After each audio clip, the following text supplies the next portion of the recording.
দফা দাবি একটাই, ধৃতদের মুক্তি দিতেই হবে। এই আওয়াজ তুলে দুই জাতীয় সড়ক অবরোধ করে বসে মথা কর্মী সমর্থকরা। রাস্তা আটকে টায়ার জ্বালিয়ে পুলিশের বিরুদ্ধে ক্ষোভ জানালেন বিক্ষুব্ধরা।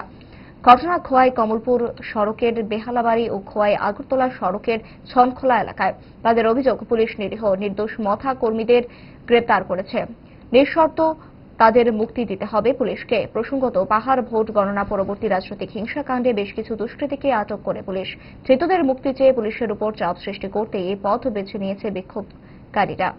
জাতীয় সড়ক অবরোধের জেরে যাত্রী দুর্ভোগ উঠে চরমে। অপরদিকে ঘটনাস্থলে ছুটে আসেন মথা বিধায়ক রঞ্জিত দেববর্মা সহ সদ্য নির্বাচিত মথা এমডিসি জেমস দেববর্মা। পুলিশের আচরণে নিজের ক্ষোভ প্রকাশ করেন মথা বিধায়ক। সন্ত্রাস দমনের নামে পুলিশ পক্ষপাতমূলক আচরণ করছে অভিযোগ মথা বিধায়ক রঞ্জিত দেববর্মার। সরাসরি পুলিশকে বিজেপির পক্ষ হয়ে কাজ করার অভিযোগ এনেছে মথা বিধায়ক। খোয়াই কমলপুর ও খোয়াই আগরতলা জাতীয় সড়ক অবরোধ কর্মসূচিতে অংশ নিয়ে এমনই অভিযোগ করতে দেখা গেল মথা বিধায়ককে। দেখুন কি বলছেন মথা বিধায়ক। যে চিনি রামচন্দ্র ঘাট তাই চিনি আশ্রামবাড়ি হালাহালি কেন্দ্রনি